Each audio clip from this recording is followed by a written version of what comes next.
this. Of course, before you do that, you have to protect yourselves. Lalagyan nyo muna maraming pads yung ano nyo, yung thumb nyo. Okay? Kasi, papasok nyo yan dyan. At baka biglang magsara, kayo naman ang dali sa ospital. Okay? So, you have to put this one. And how do you relax yung mga muscles na nag-elevate? Lahat ng muscles na yan, nag-elevate yung tatlo, temporalis, master, medial, pterygoid.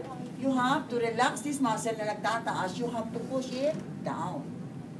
Yung muscle na lateral moving forward to relax that, you have to push it backward. So down and what? Backward. Okay? So that's how you reduce a dislocated temporomandibular joint. So if you do that, ang head ng mandible nasa mandibular fossa na. Okay. So this one now is there in the mandibular fossa. Okay. Doon na siya mapupunta. So you reduce now a dislocated temporomandibular joint. Okay. So these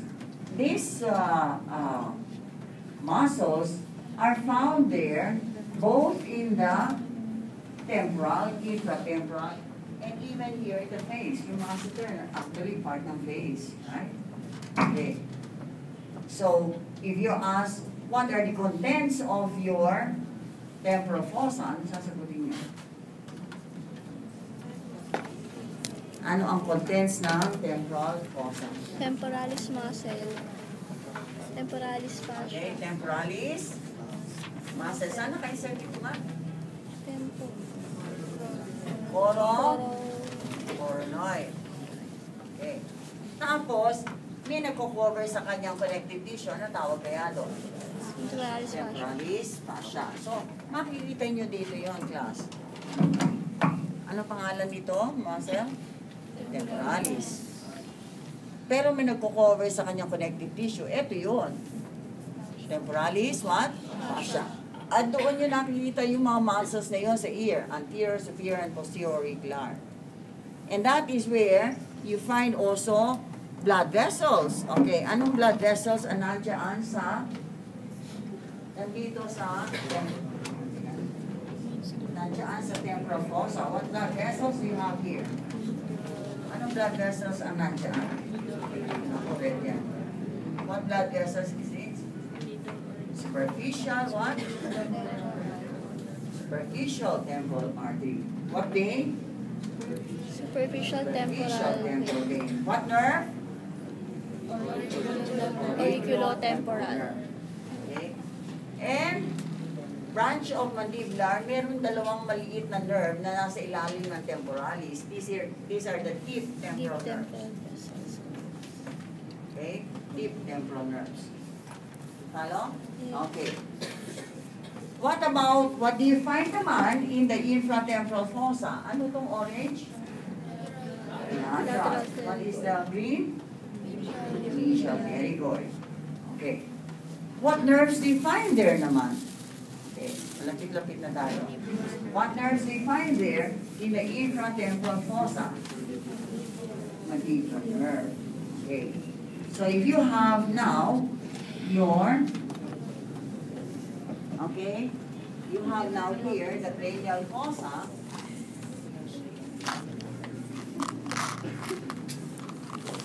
Okay, and this one is the greater wing of, what is this?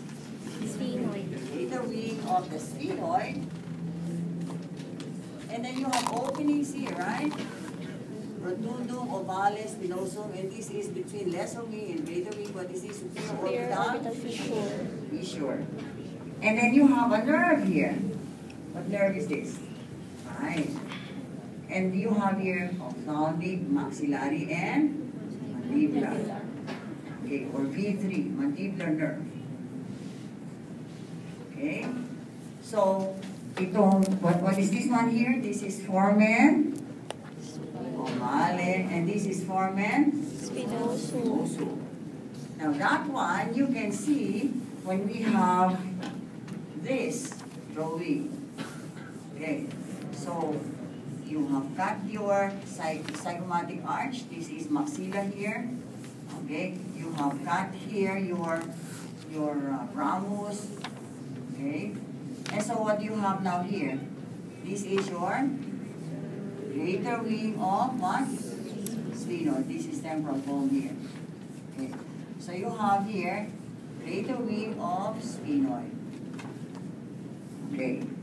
The greater wing of the sphenoid na to, and this one is, ano nga ito ulit? Lateral pterygoid blade. Okay.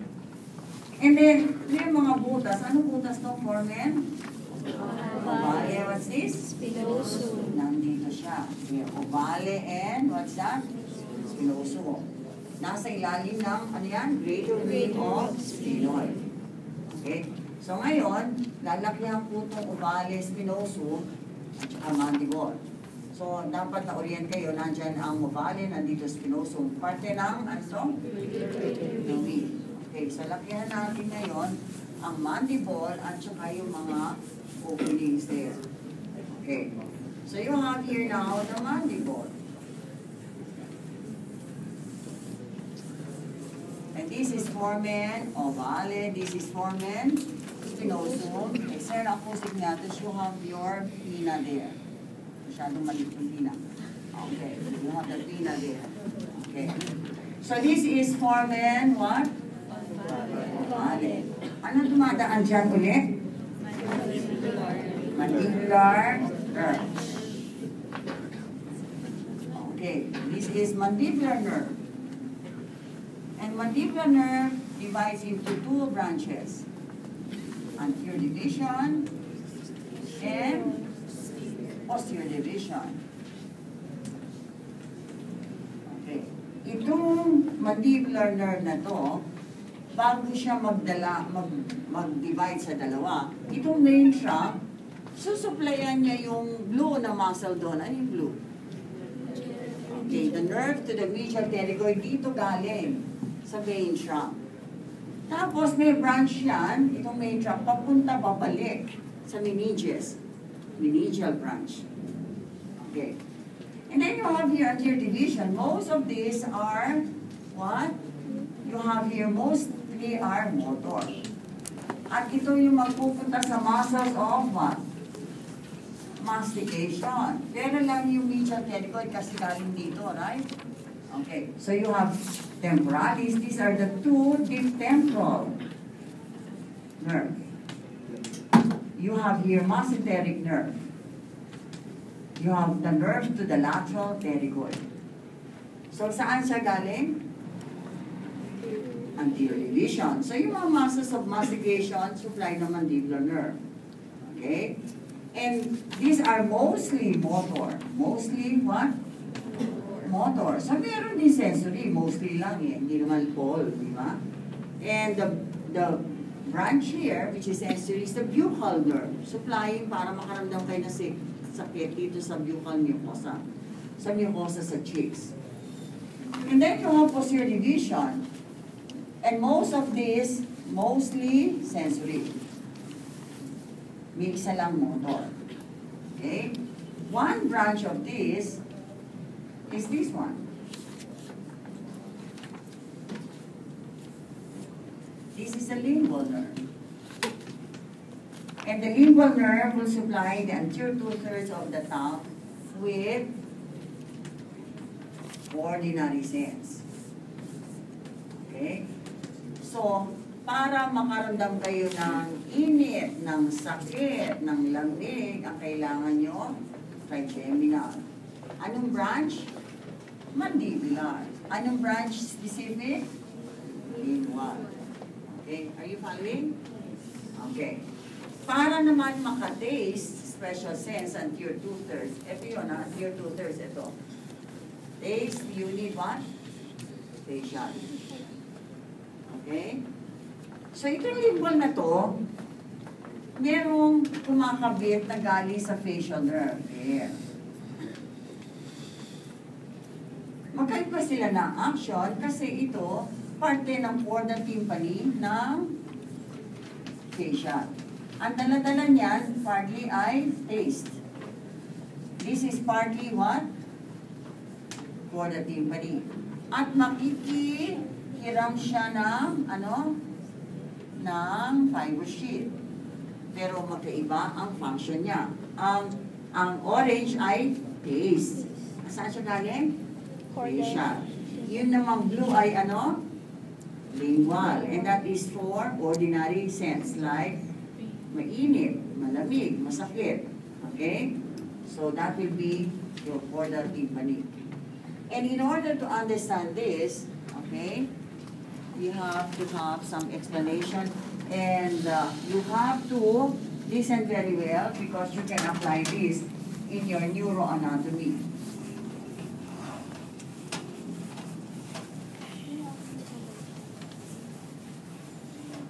Okay. So in your neuroanatomy, you have here your face. Okay. And then you have here the brainstem. This is pons. And coming from the pons, you have 5. And this is semilunar ganglion. You have ophthalmic. What is this? Maxillary. And this one? Mandibular. Ophthalmic. What is this? Maxillary and mandibular. And coming from mandibular, you have here a branch. And that branch is your, ngayon, going to the your 2/3? Lingual. Okay, so this is what? Lingual. But that lingual going to the 2/3 is accompanied by, what is this? A part of chorda tympani of what? Facial. Na nagdadala ng taste. Okay? Sumama siya doon sa same fiber sheet. Follow? Okay. Yang taste fibers na yan, pupunta sa facial nerve. So if this is pons and this is medulla oblongata, this is a facial nerve. And the facial nerve, you have here a ganglion. You have here a geniculate ganglion. Sensory ganglion of the facial. So ito, ang ganglion niya, itong nandito. Papunta ngayon sa nucleus solitarius dito sa brainstem, right? Okay. Kaya lang, itong chorda tympani, parte lang yung orange. Ang isa pang parte niya ay yung magdadala ng mga fibers papunta dito sa mga glands na to. Ano ba itong mga glands na to? Sublingual, ano to? Submandibular. Para mag-secrete yan. Ang kailangan nyo, anong nerve? 7. So, kailangan may preganglionic at saka postganglionic. Ang preganglionic neuron ay superior sa levatory nucleus. Ang axons niya dadaan dito sa facial. Of course, there will be some branches there. And then, dadaan dito, parte ng chorda tympani. So, yung chorda tympani pala, merong taste na orange at saka itong ano tong blue na yan? Preganglionic para sympathetic fibers. So this is preganglionic what? Para mag-secrete ang Lingual and submandibular. And these two will be forming what you call chorda tympani. So yung chorda tympani, hindi lang yung orange na taste ang dala, kundi nagdadala din siya ng parasympathetic fibers para mag-secrete ang sublingual at saka submandibular. So ito, chorda tympani na to, naki-join saan? Sa lingual, sa light blue. And attached here in the lingual will be this ganglion here. And this ganglion, you call this one, okay, your submandibular ganglion. And the axons will be postganglionic. This will make your sublingual and submandibular gland to secrete. Anong gland to? Anong gland? Anong ganglion? Submandibular ganglion. The origin of the postganglionic fibers. So, submandibular ganglion at saka superior salivatory nucleus ay parte ng anong nerve? 7. Para supplyan itong dalawa na to.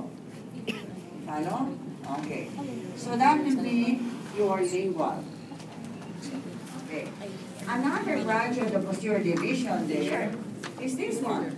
There. At siya na magpupunta sa, anong butas to nandito na magpupunta sa kanal na ganyan? Mandibular canal. Ano tong nerve na to? At susuplayan niya ang lower teeth? Inferior alveolar nerve. Okay, so yan ang anesthetize nyo para makabunod kayo sa lower teeth. What is that nerve? Inferior alveolar. So that's sensory. But then there is a branch there, okay, from there that will go to the muscles here. Okay, anong muscle ba yun nandito nga ulit? Mylohyoid. Okay, ano naman to? Anterior belly of the gastric. This is posterior belly of the gastric, and this is stylohyoid. Ano nga nagsusupply? Medyo kulang yung ano ko. Dapat hanggang dito siya sa likod. Masyadong malaki pala yung doggy. You have here, okay, ano itong muscle na to? Mylohyoid. This is anterior belly of the gastric. This is what? Posterior belly, and this is stylohyoid. Okay. So this one is posterior belly, and this stylohyoid. This is anterior belly. Ang posterior belly of the gastric and stylohyoid, ano nagsusupply dito? Siya. Pero itong dalawa na to, mylohyoid, at saka anterior belly of the gastric, supply ng nerve to mylohyoid. Saan galing ang nerve to mylohyoid? Saan galing yan? Ano itong green? Ano yung green? Inferior alveolar. Okay, inferior what? Alveolar. Alveolar. Bago pumasok yan sa mandibular foramen, magbibigay muna siya ng branch. And this branch is the nerve to the... Nerve to mylohyoid. Ayos muna. Nerve to mylohyoid. Okay? So yun ang motor branch. And then, anong opening to, class? Spinosum. Okay. Ano ang artery na nandiyan? Middle meningeal. Middle meningeal artery. So, itong posterior division, ano nga yung mga branch ulit? Ano itong blue? Lingual. Ano itong green? Inferior alveolar. Alveolar. And the third branch there is your auriculotemporal. And the auriculotemporal nerve ay yayakapin itong middle meningeal na ganyan. And this one will go in front of your ear. Okay, auriculotemporal nerve. Kasama-sama ng superficial temporal artery and vein. Follow? Okay, so this is auriculotemporal nerve. Okay. So, ano ang nandoon sa infratemporal fossa, lateral and medial pterygoid, at saka anong nerve to? Mandibular, at saka yung mga branches niya. Nasa infratemporal fossa. Ano pa nasa infratemporal fossa? Halimbawa, tinanggal po itong mandibular nerve. Tinanggal ko yan. Okay? Natatakpan ng mandibular nerve dyan, ito. There is a ganglion here. And this ganglion is for the parotid gland. Ano kaya yan? Otic ganglion. Natatakpan siya ng anong nerve yun nandito ha? Mandibular nerve. Okay? Mandibular nerve, natatakpan yung blue na otic ganglion. Natatandaan ba niyo yung otic ganglion? Yes. Gagamitin niya itong, ano to? Auriculotemporal. Postganglionic, dadaan sa auriculotemporal in order to go to this gland. Anong gland to? Parotid. Okay. So itong otic ganglion, postganglionic, makikiraan siya doon sa, ano to? Auriculotemporal. To supply, what is this? Parotid. Parotid. Are you still following, class? Yes. Okay. So, class, para mag-benefit kayo, I know naman na habang nile-lecture, naiintindihan naman yun, di ba? Ang problema lang, paglabas nyo ng kwarto. Okay? makakalimutan na nyo unless you do something at night. Okay, that very night. Okay? So, re-reviewin nyo kasi ang talagang pinakamagandang gagawin nyo dapat, you read before attending the lecture. So, second time you hear the structures, ang dali na kahit hindi nyo naiintindihan yung pagbasa nyo nung una. Okay? Kung hindi nyo magawa yon, the next best thing is the very night, when you have the lecture, you have to read again. But then when you read, dapat meron kayong pictures. Okay? Kasi this is a visual subject. And it will be very easy for me to just, okay, just tell you a story about this, okay? Kaya lang, mas maiintindihan nyo kung may illustration. And you have to do the same thing. Although hindi kayo magdodrawing, dapat may nakikita kayong picture when you read, okay? So you have now here, aortic ganglion nasa infratemporal fossa. What else do you find there? Anong artery ang nasa infratemporal fossa? Ano ba muna itong artery na to? External carotid. At the level of the neck, nag-divide siya sa, ano nga? At the level of the neck, what do you have? Of the neck of the mandible, you have, okay, ano to? This is your greater wing of sphenoid, okay? And this is maxilla. So, what is this one here? Lateral pterygoid plate. Ito, greater wing of what? Sphenoid. Okay. So, what you have now? You have here the neck. Okay. And so, you have here external carotid. Na nasa loob ng anong yan? Carotid. And at the level of the neck, nag-divide siya sa dalawa na sa medial side ng nandoon sa loob. This one is what? Internal maxillary. And the one that you see in front of the ear is what's this? Superficial temporal. Okay. Meron palang branch yung superficial temporal na gustong-gusto nilang binibigay sa practicals. Eh baka ibigay din nila doon sa face kasi parte siya ng face. Okay. So, branch of your superficial temporal, okay, nagpupunta dito sa face, just beneath your, what is this? Zygomatic arch, yun ang transverse facial artery. Okay? Transverse facial artery. Okay. Favorite nila yan, no? Transverse facial artery, and that's accompanied by vein. Okay. So, internal maxillary artery. And the internal maxillary artery, papunta siya dito sa fossa between the sphenoid and the palatine. Okay? Ang pangalan niya is sphenopalatine fossa. Okay. And this internal maxillary will have 3 parts. Okay. You have 3 parts here. So you have internal maxillary artery. Ayan. Okay, internal. So hindi naman siya diretso. You have internal maxillary artery. You can divide this into 3 parts. And the landmarks will be,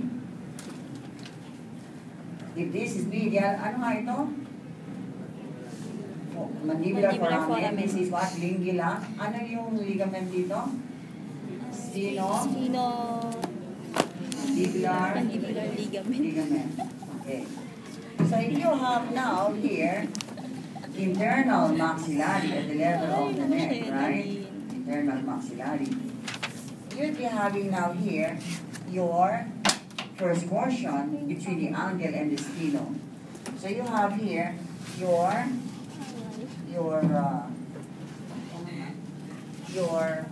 first portion, and second will be around the pterygoid, lateral pterygoid, and the third is there in the sphenopalatine fossa. Okay, there are so many branches of the internal maxillary. And the first portion, you have a branch. Okay, you tell me what is opening here in the greater wing? Ano yung opening na nandyan? Ano yung opening? Foramen spinosum. So, anong artery yun? Middle meningeal. Meningeal. Ano naman yung artery, okay, branch ng first portion na magpupunta dito sa mandibular foramen din? The nerve, the same name. Inferior alveolar artery. Okay? And the first portion will have branches going to the ear. The second portion, karamihan muscular branches. Muscles of mastication. And the third portion, may mga branches going to the upper teeth. Posterior upper teeth, papunta yan doon sa nose. Okay, sphenopalatine artery papunta sa nose. And then, this will go here in the floor of the orbital cavity and come out here as your infraorbital artery. Okay? So, what is that artery here? Internal maxillary. Okay. If that is internal maxillary, okay, what will be now? What will be now the vein that accompanies that? What will be the vein that you find here in the infratemporal fossa?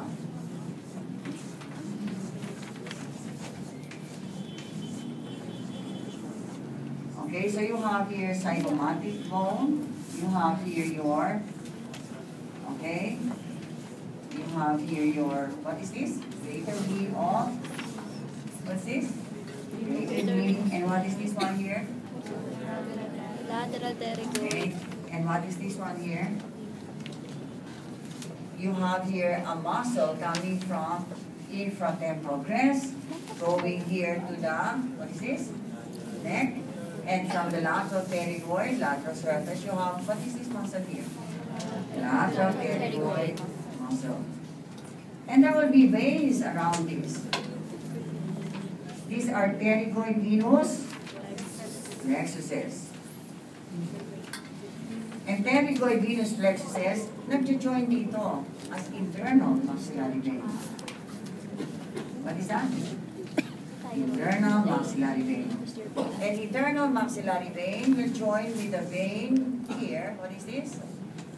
Superficial temporal. You form here retromandibular vein. What is this?